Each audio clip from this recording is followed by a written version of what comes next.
తెలుగు పదానికి జన్మదినం, ఇది జానపదానికి జానపదం.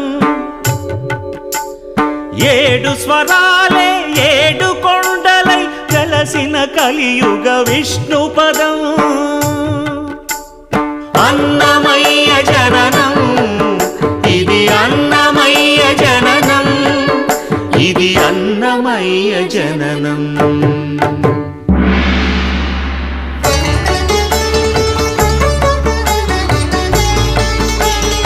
హరిషడ్వర్గము తెగనరికే హరిఖడ్గం ఇది నందకము. బ్రహ్మలోకమున బ్రహ్మా భారతి నాదాశీసులు పొందినదై. శివలోకమున చిద్విలాసమున ఢమరుధ్వనిలో